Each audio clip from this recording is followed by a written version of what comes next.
Friends మీరు గనక 2025లో ఒక మంచి పవర్ఫుల్ ల్యాప్టాప్ గురించి చూస్తుంటే మాత్రం నేను యాజ్ ఆఫ్ నౌ ఈ రోజు వీడియో చేసే వరకు one of the powerful laptop అనమాట. ఇప్పటివరకు నేను టెస్ట్ చేసిన వాటిలో స్టూడెంట్ ల్యాప్టాప్స్లో అది ఈరోజు మీకు రివ్యూ అయితే ఇవ్వబోతున్నాను. దీన్ని అయితే మేము తరోగా యూజ్ చేసాం, టెస్ట్ చేసాం. ఇది వచ్చేసి ఏసూస్ వివోబుక్ 16 అనమాట. Very very powerful. ఎందుకంత పవర్ఫుల్ అనేది పర్ఫార్మెన్స్లో క్లియర్గా మాట్లాడుకుందాం. ఇది వచ్చేసి మనకి అల్ట్రా 5 225Hతో వస్తుంది. Second generation of Ultra series processor అనమాట. Very latest one. సో ఖచ్చితంగా వీడియో ఎండ్ వరకు చూడండి, చాలా యూస్ఫుల్ ఇన్ఫర్మేషన్ అయితే వస్తుంది. సో ఫస్ట్లీ బాక్స్ అయితే ఇలా ఉంటుంది. మీకు ఇలా రాదులేండి, మాకు రివ్యూ యూనిట్ కాబట్టి ఇంత చెత్తగా వచ్చింది, బట్ మీకు కొంచెం నీట్గానే ఉంటుంది. అండ్ ఇక బాక్స్ కంటెంట్స్ విషయానికి వస్తే మాత్రం బాక్స్లో ఒక అడాప్టర్ ఉంటుంది. అడాప్టర్తో పాటు పవర్ కార్డ్ ఒకటి ప్రొవైడ్ చేస్తారు అండ్ పేపర్ వర్క్ చూడడానికి అయితే ఉంటుంది. అండ్ ఫైనల్లీ ఇది మనకి 16 ఇంచెస్ బిగ్ ల్యాప్టాప్ అనమాట. సో చాలా బిగ్గా ఉంటుంది అండ్ ఆఫ్ కోర్స్ కొంచెం వెయిట్ కూడా ఉంటుంది, ఎందుకంటే 16 ఇంచెస్ కాబట్టి. సో ఫస్ట్లీ డిజైన్ గురించి మాట్లాడుకుంటే మాత్రం సిల్వర్ కలర్లో వస్తుందన్నమాట. ఇక్కడ ఏసూస్ లోగో అయితే ఉంటుంది మనకి. అండ్ లోపల వచ్చేసి మనకి కీబోర్డ్ కాంబో మనం చూడొచ్చు, లైక్ బ్లాక్ అండ్ సిల్వర్ కాంబోలో వస్తుంది. చూడడానికి ఇది కూడా మీకు అట్రాక్టివ్గా అయితే ఉంటుందన్నమాట. ఓవరాల్గా డిజైన్ అయితే ఏ యాంగిల్లో చూసినా సరే మీకు కొంచెం స్లీక్గానే ఉంటుంది. 16 ఇంచ్ ల్యాప్టాప్కి పర్లేదు అని చెప్పుకోవచ్చు. మరీ అంత స్లీక్ ఏం కాదు, పర్లేదు. గుడ్ డిజైన్ అయితే మెయింటైన్ చేస్తారు మినిమల్ లుక్స్ తోటి. అండ్ ఇక వెంటిలేషన్ విషయానికి వస్తే మాత్రం బాటమ్ ఎయిర్ ఇంటేక్ అయితే ఉంటుంది. ఇక్కడ ఎగ్జాస్ట్ వచ్చేసి మనకి హింజ్ దగ్గర ఇచ్చారు, బట్ అన్నిట్లాగా ఇవ్వలేదు. అదొక మంచి విషయం. హింజ్ ఏం చేశారంటే డౌన్కి వచ్చేటట్టు చేశారు, సో దట్ డిస్ప్లే దగ్గర హీట్ అవ్వడం ఇట్లాంటి ఇష్యూస్ లేకుండా ఉంటుంది మనకి. అదొక డిజైన్లో భాగంగా. బెజల్స్ విషయానికి వస్తే మాత్రం వెరీ స్లిమ్ బెజల్స్. సైడ్స్కి అయితే చాలా నేరోగా ఉన్నాయి అనమాట. టాప్లో ఆఫ్ కోర్స్ వెబ్ కెమెరా వస్తుంది కాబట్టి కొంచెం తిన్నగానే ఉంది స్టిల్ అది మీకు చూడడానికి. అండ్ ఇక బిల్డ్ క్వాలిటీ విషయానికి వస్తే మాత్రం మిలిటరీ స్టాండర్డ్ 810 సర్టిఫికేషన్తో వస్తుంది. మొత్తం కూడా మీకు పాలీకార్బోనేట్ బిల్డ్ అనమాట. మీరు మెటల్ అయితే ఎక్స్పెక్ట్ చేయదు ఈ ప్రైస్లో. వీళ్ళు తీసుకొచ్చిన పర్ఫార్మెన్స్కి తగ్గట్టుగా అయితే తీసుకొచ్చారు. ప్రైస్ వచ్చేసి అరౌండ్ 75,000 అయితే ఉంటుంది ఇనీషియల్గా, కాబట్టి తర్వాతకి ఎట్లాగో మీకు 70,000 లోపల దొరుకుతుందన్నమాట మీకు మార్కెట్లో కొద్ది రోజుల తర్వాతకి. అండ్ ఇక ప్లాస్టిక్ క్వాలిటీ ఎలా ఉందని అంటే పర్లేదు, బట్ థింగ్ ఏంటంటే ఇది మెటల్ కాదు కాబట్టి ప్లాస్టిక్ కాబట్టి. సో ఏదైతే మేము ఈ ఏరియా ఉందో మా దగ్గరకు వచ్చేటప్పటికి ఇది కొంచెం స్క్రాచెస్ అయితే ఉన్నాయి. ఆల్రెడీ వేరే యూట్యూబర్స్ పంపించుంటారు, వాళ్ళకి చక్కగా వాడడం రాక ఇట్లా అయింది అనుకుంటా. సో మీరు కొంచెం కేర్ఫుల్గా ఉండండి. ఇట్లా రివర్స్లో పెట్టి ఇట్లా అన్న ఏమన్నా స్క్రాచెస్ జల్దీగా పడితే ప్లాస్టిక్ కాబట్టి బీ కేర్ఫుల్. అండ్ ఇక హింజ్ విషయానికి వస్తే మాత్రం 180 degrees హింజ్ అయితే ఇచ్చారన్నమాట. సో మీకు చూడొచ్చు 180 degrees వరకు అయితే వస్తుంది హింజ్ అనేది, which is good thing again. And hinge quality పర్లేదు, బాగానే ఉంటుంది. అండ్ ఒకసారి ఇలా పెట్టగానే ఒక 2 times ఓబుల్ అయ్యి స్టేబుల్ అయితే ఉంది. హింజ్లో నాకు ఎటువంటి మేజర్ ఇష్యూ అయితే అనిపించలేదు. కాకపోతే 16 ఇంచ్ ల్యాప్టాప్ కాబట్టి మీరు ఏదో ఇట్లా సైడ్ నుంచి ల్యాప్టాప్ లేపడాలు ఇట్లాంటివి చేస్తే మాత్రం మీరు ఇలా అంటేనే ల్యాప్టాప్ అది స్క్రీన్ అనేది బెండ్ అవుతుందన్నమాట. ఫస్ట్ టైంకి అట్లా ఉంటే మీకు డైలీ మీరు అలా చేస్తుంటే స్క్రీన్ బెండ్ అయిపోతుంది. Be careful. మిడిల్లో ఉంచి హ్యాండిల్ చేయాలి కంపల్సరీ. అండ్ దాని తర్వాత ఫ్లెక్స్ అనమాట. బాడీ ఫ్లెక్స్ అయితే మినిమల్గా చూడడానికి అయితే ఉంది. అండ్ స్క్రీన్ ఫ్లెక్స్ అయితే దండిగా ఉంటుంది because of 16 inches display. And lid flex కూడా లిటిల్ బిట్ అయితే మీకు చూడడానికి అయితే ఉంటుంది. వెయిట్ వచ్చేసి 1.88 kgs అంటే అరౌండ్ 1.9 kg అని చెప్పుకోవచ్చు. 16 ఇంచెస్కి నెగ్లిజిబుల్ అని చెప్పాలి. మామూలుగా మనం 15 ఇంచెస్ 15.6 14 ఇంచెస్ అయితే తక్కువ అయితే ఎక్స్పెక్ట్ చేస్తాం, బట్ ఇది కొంచెం మీకు బిట్ హెవీగానే ఉంటుంది. అండ్ ఇక ఫిజికల్ వాల్యూస్ విషయానికి వస్తే మాత్రం మీరు ఇక్కడ చూడొచ్చు, రైట్ సైడ్ ఒక USB 3.2 Gen 1 పోర్ట్ ఒకటైతే ఉంది. అండ్ లెఫ్ట్ సైడ్ వచ్చేసి ఇంకో 3.2 Gen 1 పోర్ట్ ఉంటుంది. And 2 USB 3.2 Gen 1 ports provide చేశారు. HDMI పోర్ట్ ఉంటుంది. అండ్ అలానే మీకు హెడ్ ఫోన్ కాంబో జాక్ అయితే ఉంటుంది అనమాట. దట్స్ ఇక పోర్ట్స్ విషయానికి వస్తే. అండ్ ఇక మెయిన్ కీబోర్డ్ ఎక్కువగా మనం యూజ్ చేసేది ఫుల్ సైజ్ కీబోర్డ్ ఇచ్చారు, డెడికేటెడ్ నంప్యాడ్ తోటి. డెడికేటెడ్ నంప్యాడ్ అన్నప్పుడు కొంచెం చిన్నగా ఉంటుంది, యూజ్ చేయడానికి కొంచెం ఇబ్బందిగా అయితే ఉండొచ్చు. బట్ కీస్ క్వాలిటీ కానీ కీ ఫీడ్బ్యాక్ కానీ టచ్ అండ్ ఫీల్ కానీ మీకు చాలా అంటే చాలా బెటర్గా అయితే ఉంది. కీబోర్డ్ అయితే ఒక మంచి కీబోర్డ్ ఇచ్చారు. అండ్ వీళ్ళు చెప్పేది సైలెంట్ అనమాట. మీకు చూడొచ్చు, నేను రైట్ నౌ బటన్ ప్రెస్ చేస్తున్నాను, చాలా మినిమల్ నాయిస్ అనమాట. చాలా వరకు మీకు సౌండ్ అయితే చేయదు. అండ్ ఇక trackpad very big trackpad and with smart gestures అనమాట. చాలా అంటే చాలా పెద్దగా ఇచ్చారు, ప్రెసైజ్గా ఉంది. యూజ్ చేసేటప్పుడు మీకు ఎక్స్పీరియన్స్ చాలా బెటర్గా ఉంటుంది. నాకు ఎక్కడ ఇన్ఫ్యాక్ట్ ఇష్యూ అయితే లేదు. ట్రాక్ ప్యాడ్ చాలా బెటర్గా అయితే ప్రొవైడ్ చేశారు. అండ్ స్మార్ట్ జెస్చర్స్ అని చెప్పాను కదా, మీరు ఒకవేళ వాల్యూమ్ పెంచుకోవాలంటే ట్రాక్ ప్యాడ్లో లెఫ్ట్ సైడ్ మీరు అప్ అండ్ డౌన్ చేస్తే తగ్గిపోతుంది, ఇట్లా మీరు ఇలా అంటే. అండ్ రైట్ సైడ్ అంటే మీకు బ్రైట్నెస్ తగ్గుతుంది, పెరుగుతుంది. అండ్ పై టాప్లో చేస్తే మాత్రం మీరు వీడియో చూసి చూసేటప్పుడు ఏమన్నా సీకింగ్ అనమాట. సో కొంచెం ముందుకు వెళ్ళాలంటే ఇట్లా ఫార్వర్డ్కి వెళ్ళొచ్చు, బ్యాక్వర్డ్ వెళ్ళొచ్చు అనమాట, which is good thing. Smart gestures అనేది అదొకటి నాకు కొంచెం బెటర్గా అనిపించింది. ఇప్పుడు అన్ని ల్యాప్టాప్స్లో ఫ్యూచర్లో మనం చూడబోతాం ఇట్లాంటివి అయితే.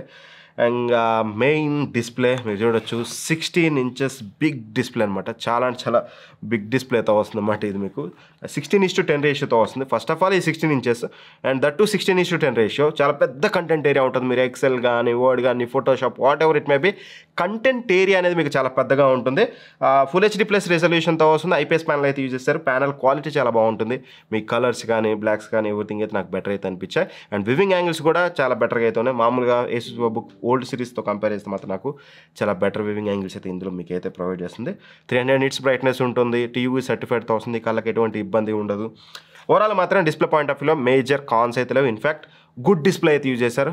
గ్రేట్ అని చెప్పిన, ఎందుకంటే మనం ఓలెడ్ ఇట్లాంటివి ఉన్నాయి కాబట్టి. ఐపీఎస్లో కూడా ఇంతకు మించిన బెటర్ డిస్ప్లేస్ కూడా దొరుకుతాయి, కొంచెం ప్రైస్ ఎక్కువ పెట్టుకుంటే. బట్ గుడ్ డిస్ప్లే, మీకు ఎటువంటి ఇష్యూ డే టు డే యూసేజ్లో మీకు రాదు. ఇన్ఫ్యాక్ట్ చాలా బెటర్ డిస్ప్లే అయితే ఇచ్చారు. అండ్ స్పీకర్స్ విషయానికి వస్తే మాత్రం వీళ్ళు చెప్పేది సోనిక్ మాస్టర్ వాళ్ళు ట్యూన్ చేసిన డైరెక్ట్ ఆడియో అనే సపోర్ట్ అయితే చెప్తున్నారు. వీళ్ళు డైరెక్ట్ ఆడియో సపోర్ట్తో వస్తుందని చెప్పేసి క్లియర్గా ఉంటుందని. టు బి ఫ్రాంక్, ఒకసారి మీరు వినండి, మీకు క్లారిటీ వస్తుంది.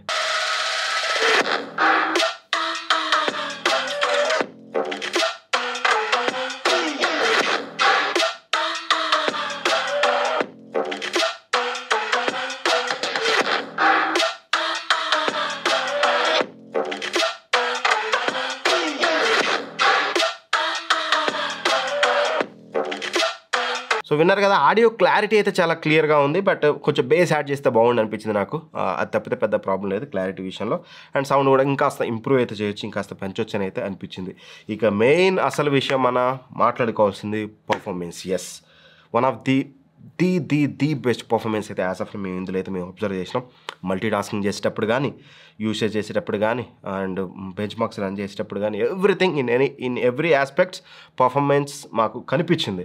యూజువల్గా మనం సినీ బెంచ్ కానీ 2024 రన్ చేసినప్పుడు మనకి ఫ్రేమ్ రెండర్ అవ్వడానికి టైం తీసుకుంటుంది కదా.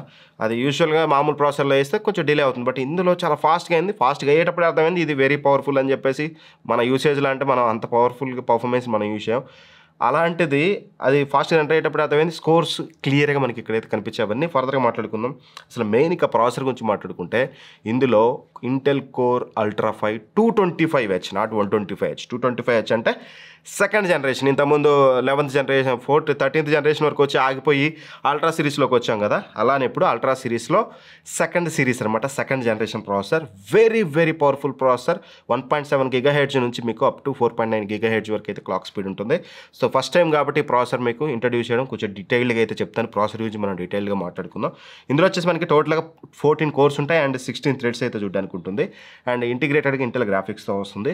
అండ్ ఇక మెయిన్గా ఈ ప్రాసెసర్ గురించి చెప్పాలి అంటే మాత్రం 18 MB క్యాచ్ మెమరీతో వస్తుంది. అండ్ దాంతోపాటు మీకు 13 NPU టాప్స్ అయితే ఉంటాయి. 13 టాప్స్ ఆఫ్ NPU అయితే మనకి ఇందులో చూడడానికి ఉంటుంది. ఓవరాల్గా సింపుల్గా మన నాటు భాషలో, వాడుక భాషలో మీకు అర్థమయ్యేటట్టు ఈ ప్రాసెసర్ గురించి చెప్పాలంటే ఇంటెల్ కోర్ అల్ట్రా 5 125H ఏదైతే ఉందో దాంతో కంపేర్ చేస్తే far better processor. And at the same time Intel Core Ultra 7 ఉంది కదా, అల్ట్రా 7 155H, దాంతో కంపేర్ చేసిన పవర్ఫుల్ ప్రాసెసర్ ఈ అల్ట్రా 5 225H అనేది. అర్థమవుతుందా మీకు? ఫస్ట్ సిరీస్లో, ఫస్ట్ జనరేషన్లో అల్ట్రా 7 ప్రాసెసర్ ఏదైతే ఉందో దానికంటే పవర్ఫుల్ ప్రాసెసర్ మనకి 225H అనే అల్ట్రా 5 ప్రాసెసర్. అండ్ ఇంకా క్లియర్గా చెప్పాలంటే వీళ్ళు ఏదైతే అల్ట్రా 7 255H తీసుకొచ్చారో దాంతో కంపేర్ చేస్తే single core performance almost same. Multi కోర్లో లిటిల్ బిట్ ఒక 5% పర్ఫార్మెన్స్ జంప్ ఉంటుంది మీకు అల్ట్రా 7లో. అంతకు మించి మేజర్ డిఫరెన్స్ ఉండదు. సో ఈ ఇయర్ దున్నబోయే ప్రాసెసర్ ఏదైనా ఉందంటే మాత్రం ఇదే. మీరు ఈ ప్రాసెసర్తో చాలా ల్యాప్టాప్స్ చూస్తారు. One of the best processor అయిపోతుంది అనమాట. ఎందుకంటే నాకు పెద్ద హీటింగ్ ఇష్యూస్ కూడా యాజ్ ఆఫ్ నేను నోటీస్ అయితే చేయలేదు. అఫ్ కోర్స్ ప్రాసెసర్ నుంచి పెద్ద కూలింగ్ సిస్టమ్ బట్టి హీటింగ్ అనేది అయితే ఉంటుందిలే, కానీ మేబీ ఫ్యూచర్లో సరిగ్గా కూలింగ్ సిస్టమ్ తీసుకురాకపోతే వేరే వాళ్ళ ల్యాప్టాప్స్ అయితే హీట్ అవ్వచ్చు. అది మనం ఇప్పుడే చెప్పలేము. బట్ ఇక పర్ఫార్మెన్స్ గురించి మాట్లాడుకునే ముందు ర్యామ్ చూస్తే మనకి 16 GB DDR5 ర్యామ్ అయితే యూజ్ చేశారు. 5600 MHz. ఇఫ్ ఇన్ కేస్ మీరు ఎక్స్పాండ్ చేసుకోవాలనుకుంటే మీరు ఎక్స్పాండ్ చేసుకోవచ్చు. And at the same time 512 GB NVMe SSD అయితే యూజ్ చేశారు. మేము ఓపెన్ చేసి చూసాం. అండ్ ఇంకో స్లాట్ కూడా ఉంటుంది SSDకి. మీరు ఒకవేళ ఎక్స్పాండ్ చేసుకోవాలనుకుంటే మీరు SSD కూడా ఎక్స్పాండ్ అయితే చేసుకోవచ్చు. అప్గ్రేడబిలిటీ ఆప్షన్స్ అయితే దండిగా అయితే ఉన్నాయి. అండ్ ఇక ఆ తర్వాతకి మెయిన్ బెంచ్ మార్క్స్ గురించి మాట్లాడుకుంటే గిగ్ బెంచ్ 6 కోర్స్ కనుక మనం చూసినట్లయితే సింగిల్ కోర్లో 2675 వస్తాయి. మల్టీ కోర్లో మనకి 10,491 అయితే వచ్చింది. And at the same time అది సినీ బెంచ్ 2024 స్కోర్స్ కనుక మనం చూసినట్లయితే మనకి సింగిల్ కోర్లో 121 వస్తే మల్టీ కోర్లో మనకి 691 వచ్చింది. అండ్ ఇక మెయిన్ థింగ్ అసలు పర్ఫార్మెన్స్ని డిసైడ్ చేసేది ఓవరాల్ ఆల్రౌండ్ పర్ఫార్మెన్స్ టెస్ట్ చేసేది PC Mark 10 అనమాట. PC Mark 10 స్కోర్స్ కనుక మనం చూసినట్లయితే 7,200 వచ్చింది, which is very very very high. నేను ఇప్పటివరకు హైయెస్ట్ చూసింది 6,200 ఆర్ 6,500 హార్డ్లీ మన కొన్ని ప్రీమియం ల్యాప్టాప్స్లో అది కూడా. బట్ ఇందులో మీకు 7,200 అది రియల్ టైం మనకి కనిపిస్తుంది మనం యూజ్ చేసేటప్పుడు. Not only bench mark shoes చెప్పే రకం కాదు, మీరు యూజ్ చేసేటప్పుడు కనిపిస్తుంది. ఇన్ఫ్యాక్ట్ నేను PC Mark 10 రన్ చేశాను కదా, బెంచ్ మార్క్ టెస్ట్ చేసినప్పుడు ఇంత స్కోర్ వచ్చింది కదా. CPU యూసేజ్ చూడండి ఇక్కడ మీకు hardly most of the time photo editing video editing తప్పితే most of the time max to max below 10% మనకి CPUని యూజ్ చేసింది. అంటే మన నార్మల్ టాస్క్లకి ఈ CPU టూ మచ్ ఎక్కువ అనమాట. అదే మీరు ఒకవేళ ఫోటో ఎడిటింగ్ వీడియో ఎడిటింగ్ చేస్తుంటే మాత్రం మీకు కొంచెం CPU యూసేజ్ అయితే పెరిగింది, అదైతే keep in mind. And thermals విషయానికి వస్తే థర్మల్స్ కూడా ఇక్కడ మీరు చూడొచ్చు.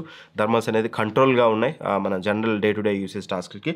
బట్ కాకపోతే మేము హెవీగా బెంచ్ మార్క్స్ రన్ చేసినప్పుడు మాత్రం లైక్ సినీ బెంచ్ లాంటివి రన్ చేసినప్పుడు లిటిల్ బిట్ కొంచెం వామ్ అనిపిస్తుంది మీకు. ఇక్కడ కీబోర్డ్ లెఫ్ట్ ఏరియాలో వామ్ ఫీలింగ్ వస్తుంది, ఎందుకంటే అక్కడే మేము ఓపెన్ చేసినప్పుడు CPU మనకి ఆ ప్లేస్లో ఉంది. రైట్ సైడ్లో మనకి ఫ్యాన్ అయితే ప్రొవైడ్ చేస్తారన్నమాట. సో కొంచెం హీటింగ్ అనేది ఇక్కడ మీకు వామ్గా ఉంటుంది. బట్ ఇంటర్నల్ టెంపరేచర్స్ అయితే కంట్రోల్లో ఉన్నాయి. ఎక్స్టర్నల్గా మీకు కొంచెం బిట్ వామ్గా అనిపిస్తుంది, అది కూడా కీబోర్డ్ దగ్గర heavy testing. But normal day to day యూసేజ్లో మాకు ఎటువంటి హీట్ ఫీల్ అయితే మాకైతే కలగలేదు, అది టు బి ఫ్రాంక్ చెప్తున్నాను, అది వెరీ క్లియర్. అండ్ ఆ తర్వాతకి మనం మాట్లాడుకోవాల్సిన వెబ్ కెమెరా విషయానికి వస్తే మాత్రం IR వెబ్ కెమెరా ఇచ్చారనమాట. 3D నాయిస్ రిడక్షన్ సపోర్ట్తో వస్తుంది. సో IR వెబ్ కెమెరా కాబట్టి అఫ్కోర్స్ మీకు విండోస్ హెలో సపోర్ట్ ఉంటుంది.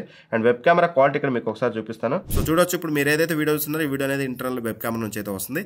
అండ్ ఆడియో కూడా మీకు మైక్రోఫోన్ నుంచి వస్తుంది కాబట్టి ల్యాప్టాప్ మైక్రోఫోన్ నుంచి ఆడియో క్వాలిటీ కూడా ఎలా ఉందని టెస్ట్ చేసుకోవచ్చు. నాకైతే చాలా బెటర్ అయితే అనిపించింది. అండ్ అఫ్కోర్స్ మీకు ఏ ఫీచర్స్ లైక్ మీకు ఆటో ఫ్రేమింగ్ చూడడానికి ఉంటుంది ఇందులో, అన్ని ల్యాప్టాప్స్లో ఉన్నట్టే ఇందులో కూడా ఉంటుంది. అండ్ ఐ కాంటాక్ట్ మనం పక్కకు చూసినా సరే మన కళ్ళు కిందికి చూసినా పైకి వచ్చేటట్టు ఇప్పుడు నేను చూడొచ్చు. ఫస్ట్ ఆఫ్ ఉందని కిందికి చూస్తున్నాను, నా మొహంకి వెళ్ళి స్టిల్ నా కళ్ళు అలానే ఉంటాయి. ఇది నేను ఆన్ చేశాను కానీ పైకి చూసినట్టు అనిపిస్తుంది. కిందికి పైకి కిందికి పైకి కిందికి పైకి. సో అలా background effects like portrait blur కానీ స్టాండర్డ్ బ్లర్ కానీ చేసుకోవచ్చు. బాగానే దండిగా ఇచ్చారు. అండ్ ఇన్ఫ్యాక్ట్ మీకు వెబ్ కెమెరా క్వాలిటీ కూడా for the price full HD web camera quality కూడా నాకు ఎక్కడ మేజర్ ఇష్యూ అయితే లేదు, ఇన్ఫాక్ట్ బెటర్ అయితే ఇచ్చారు. అండ్ ఇక అదర్ స్పెసిఫికేషన్స్ విషయానికి వస్తే మాత్రం Windows 11 హోమ్తో వస్తుంది. అండ్ MS Office 2024తో వస్తుంది. మొన్నటి వరకు మనం 2021 విన్నాం కదా, MS Office 2024తో వస్తుంది. And at the same time Microsoft 365 అనేది 1 year సబ్స్క్రిప్షన్తో వస్తుంది. ఇఫ్ ఇన్ కేస్ మీరు యూజ్ చేస్తే అది కూడా మీకు యూస్ఫుల్ అయితే అవ్వచ్చు. అండ్ McAfee యాంటీవైరస్ కూడా 1 year అయితే ప్రొవైడ్ చేస్తున్నారు. Wi-Fi 6తో వస్తుంది. రిమైనింగ్ అన్ని ఫీచర్స్ కూడా బాగానే ఉన్నాయి. ఇక మెయిన్ బ్యాటరీ బ్యాకప్ గురించి చెప్పన్నా అంటే ఇక మెయిన్ థింగ్ బ్యాటరీ బ్యాకప్ అనమాట. బ్యాటరీ బ్యాకప్ గురించి మాట్లాడుకుంటే మాత్రం మేము 75% బ్రైట్నెస్ పెట్టి యూట్యూబ్ ప్లేబ్యాక్ చేస్తే మాకు అరౌండ్ 19% వరకు అయితే డ్రాప్ అయింది. And multi tasking like PC Mark 10 లాంటి రన్ చేస్తూ మల్టీ టాస్కింగ్ చేస్తే మాత్రం మాకు అరౌండ్ 27% అయితే డ్రాప్ అయింది 1 hourకి. అంటే రఫ్గా మీరు క్యాలిక్యులేట్ చేసుకుంటే మనం 100/27 వేసుకున్న 100/19 వేసి మనకి క్యాలిక్యులేషన్ అయితే వస్తుంది. పర్ సపోజ్ మీరు ఓన్లీ వీడియో ప్లేబ్యాక్ చేస్తే మీకు 5 hours వరకు వస్తుంది. అదే మీరు హెవీ టాస్కింగ్ చేస్తే 3 to 4 hours మధ్యలో వస్తుంది అన్నమాట బ్యాటరీ బ్యాకప్ అనేది. ఇక ఫైనల్గా ఒక వర్డ్కి చెప్పాను, దీన్ని మేము పర్చేజ్ చేయొచ్చా అంటే ఇది 75,000 రూపాయలకి అవైలబుల్గా ఉంది రైట్ నౌ. 75,000కి ఇందులో మనం ప్రోస్ గురించి మాట్లాడితే first performance, second display, track pad, keyboard, everything performance అనేది మీకు టాప్ నాచ్ ఉంటుంది. అండ్ ఇందులో ఏమన్నా కాన్స్ ఉన్నాయంటే మాత్రం కాన్స్ అని కాదు కానీ యావరేజ్ బిల్డ్ క్వాలిటీ ఉంటుంది. కాస్త బిల్డ్ క్వాలిటీ ఇంప్రూవ్ చేసినట్టయితే బాగుండని అయితే నాకు అనిపించింది. అంతకు మించి ఎక్సెప్ట్ దట్ కాకపోతే బిల్డ్ క్వాలిటీ అంటే అంత అధ్వానంగా ఉండదు. మీరు హ్యాండిల్ చేసేటప్పుడు కేర్ఫుల్గా హ్యాండిల్ చేయాలి. 16 inches కాబట్టి కొంచెం ఈ లిడ్ కానీ ఇవన్నీ కొంచెం కేర్ఫుల్గా హ్యాండిల్ చేయాలి. అండ్ కొంచెం స్క్రాచెస్ కూడా ప్లాస్టిక్ కాబట్టి స్క్రాచెస్ ఈజీగా అట్రాక్ట్ చేస్తుంది. సో కేర్ఫుల్గా యూజ్ చేయండి, ఎటువంటి ప్రాబ్లం అయితే ఉండదు. అండ్ ఇది 70,000 బిలో ఫ్యూచర్లో మనం చాలా ఆఫర్స్ తోటి చాలాసార్లు చూస్తాం. 70,000 బిలో 70 కాదు అండర్ 75,000 ఇది వచ్చే ప్రైస్ రేంజ్లో ఇంతకంటే బెటర్ పర్ఫార్మెన్స్ ఆఫర్ చేసే ల్యాప్టాప్ మీకు మార్కెట్లో యాజ్ ఆఫ్ నో లేదు. మేబీ ఫ్యూచర్లో రావచ్చేమో కానీ బట్ యాజ్ ఆఫ్ నో అయితే లేదు. ఖచ్చితంగా ఫర్ ద పర్ఫార్మెన్స్ ఆబ్వియస్లీ మీరు దీన్ని అయితే కన్సిడర్ చేయొచ్చు. ఒకవేళ మీరు దీన్ని పర్చేస్ చేయాలనుకుంటే డిస్క్రిప్షన్లో లింక్ ఉంటుంది, అక్కడ నుంచి అయితే చెక్ చేసుకోండి. నచ్చితే ఖచ్చితంగా మీరు కూడా దీన్ని అయితే పర్చేస్ చేయొచ్చు. కీప్ ఇట్ ఇన్ మైండ్, కొంచెం కేర్ఫుల్గా అయితే యూస్ చేయండి. Thank for watching. By by. జై హింద్.